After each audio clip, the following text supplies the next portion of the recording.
Alright, Squirrel, what's up guys, I'm McKinley Crain here. Today I'm going to be doing my spoiler-free movie review of Beavis and Butthead Do the Universe. Now, let's get into it.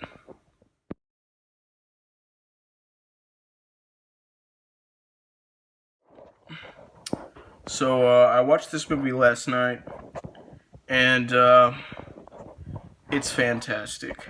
Way better than I expected. I expected it to be great, but I didn't think it was going to recapture the original magic of Beavis and Butthead. I thought that it was going to kind of be neutered a little bit to fit in more with what the media thinks is okay for television, like the current media. But no, it went all out, and it stayed true to the original Beavis and Butthead show, as well as its predecessor movie, Beavis and Butthead Do America. I'm thirsty. This was a very funny film. The humor's awesome, and honestly, I've not always been a fan of Beavis and Butthead. I originally thought that the show was stupid, and then I eventually came around to it and thought it was funny. Although for a while now I've liked the spin-off of the show, Doria, a lot better than I like Beavis and Butthead. I still like Beavis and Butthead. Yeah, guys, I'm sitting on a kitchen floor. You know, that's only because I don't really have that many places to film right now. Busy day, I guess. Crowded house.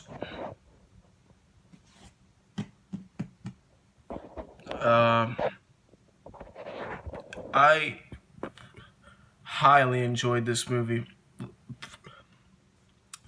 And, okay, so, as I was saying beforehand, sorry, I forgot. I've always been more of a fan of Doria. It's the spin-off of Beavis and Butthead than I have of the Beavis and Butthead show. But I've always loved the Beavis and... I haven't always loved the Beavis and Butthead show, but I've loved the show for a while now. For the majority of the show in the seasons, the animation is awful. I'm not gonna lie, the animation for like the first couple of seasons of Beavis and Butthead, awful. Like, some of it is like as bad as like, so y'all ever read those Roald Dahl books? Like Charlie and the Chocolate Factory, Fantastic Mr. Fox, James and the Giant Peach, The Magic Finger, those books, those children's books. Alright, so if you have, you'll know that the drawings in those books are awful. They're like some of the worst drawings ever. It's like, they're so bad that you wonder, who even paid this guy to do this? You know, Roald Dahl was a pretty successful author. Why would he pay this guy? And it is a guy, by the way. I know that. I don't know the guy's name who drew those images, but I know it's a guy. Who paid this guy? Out of all the children's book artists you could choose from, why would you pick this guy to do your drawings, to do your illustrations? Because the illustrations were so damn bad. And for a while, the animation in Beavis and Butthead was awful.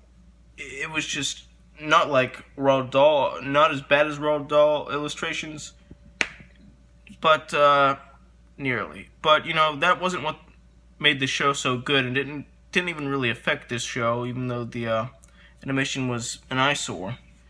Didn't really affect the show, you know, everybody was just watching the show for the humor and stuff. And why I'm talking about this is because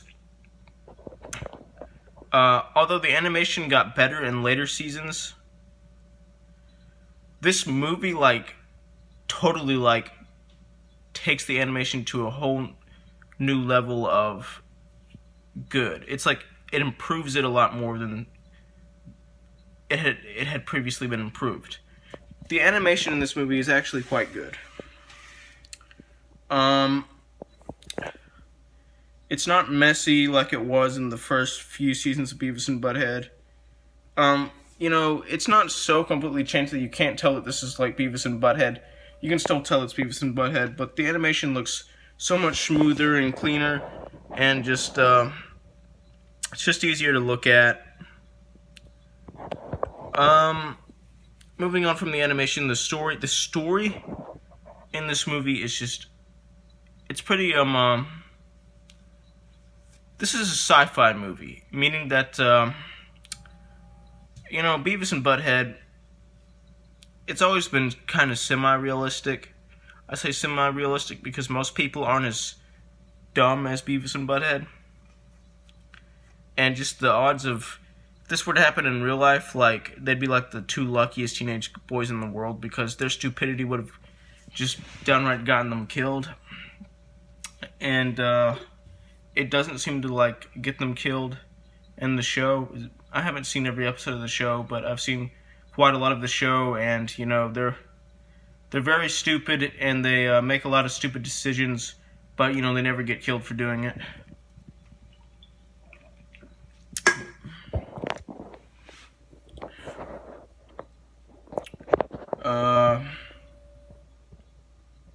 But okay, so this movie takes this movie brings Beavis and Butthead into sci-fi territory, which is not a bad thing at all. It actually really kind of makes me like Beavis and Butthead even more. Like, this movie, like, they had, like, time travel and parallel universe stuff in here. Like, there's a parallel universe Beavis and Butthead.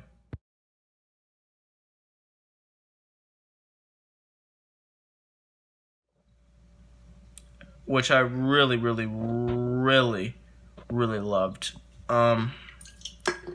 Made for some hilarious scenes of smart Beavis and smart Butthead trying to, like, communicate with normal Beavis and Butthead who are idiots.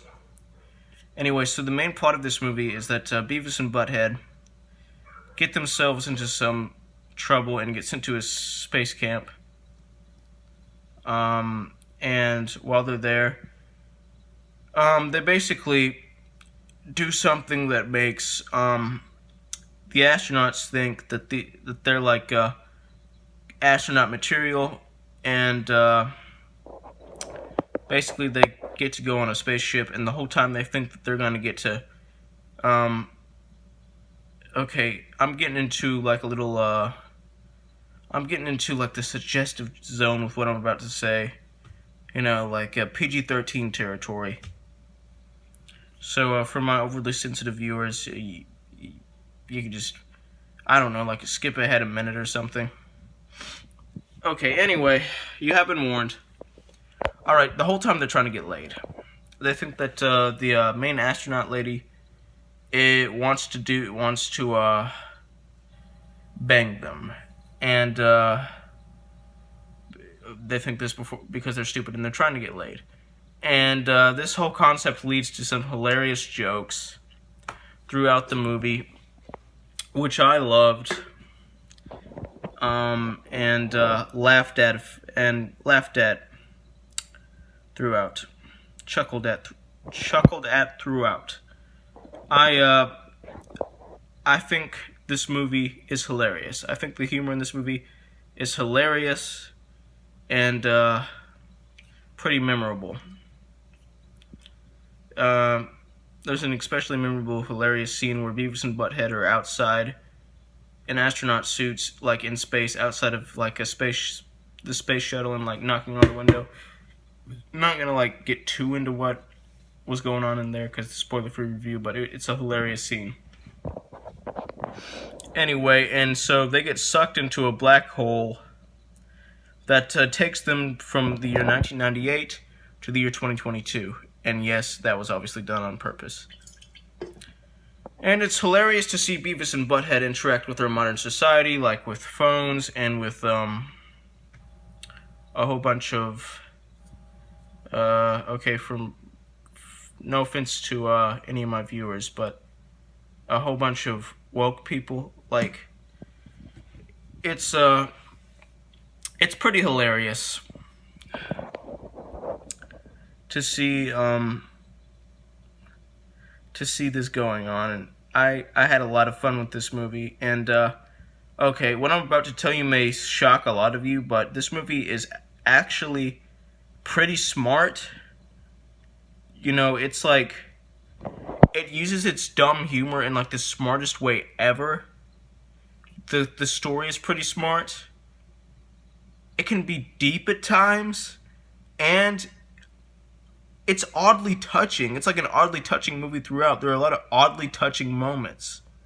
Like, oddly touching moments. And there's actually a lot of character development, too. Who would have thought? You know, the characters of Beavis and Butthead, especially Beavis, are greatly expanded in this movie and greatly explored. You know, that leads to a lot of touching moments involving those characters, especially Beavis. And made me like the characters and root for the characters even more. Well, nobody's like really fully rooting for Beavis and Butthead, but you know what I mean. Anyway, this was a hilarious, fun movie.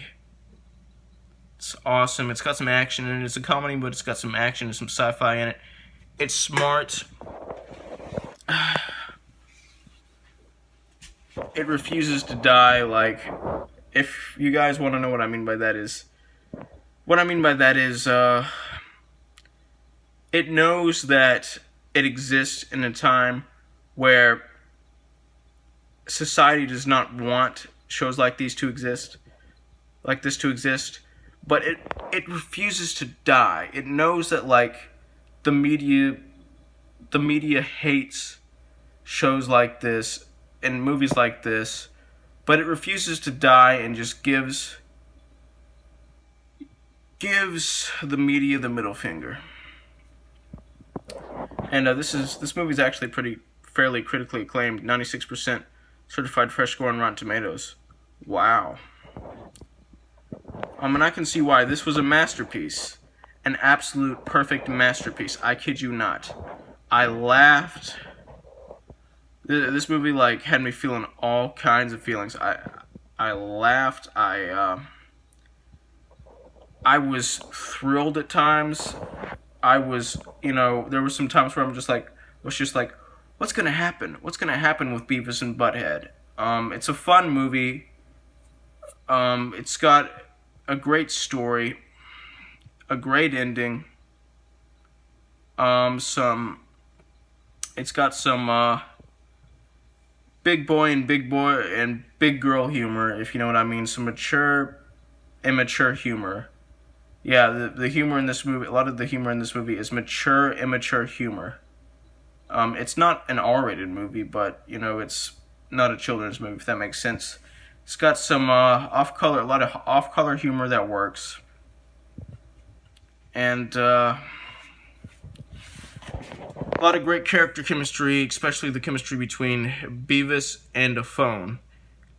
Yeah, you heard me right. The best character chemistry in this movie is the chemistry between, not Beavis and Butthead, although their character chemistry was terrific, Beavis and a smartphone. Yeah. That was the best character chemistry in this whole movie. Well, example of character chemistry in this whole movie. And for Beavis and Butthead fans, if you haven't seen this movie, you need to see it. Go see it. For anybody who's not a Beavis and Butthead fan, I think you still might like this. For those who are easily offended, I don't think you're going to like this. But who cares? You know, it wasn't made for you. You know, I respect you and everything, and, you know, no offense to those who are easily offended. I have a lot of loved ones who are easily offended, a lot of friends who are easily offended. You know, I respect you, but this movie just isn't for you in that case. But, you know, I like it. It's my kind of thing. It's hilarious, fun, and just smart. It has clever writing, and it's actually kind of deep. Anyway, I would highly recommend this movie. It's on Paramount Plus. It's been out for like 2 weeks now. I wish I would have seen it sooner. It's a masterpiece. Anyway, I'm gonna give this movie a 100% out of 100%, which is the equivalent of an A+. Like, subscribe, join the notification squad. I will return.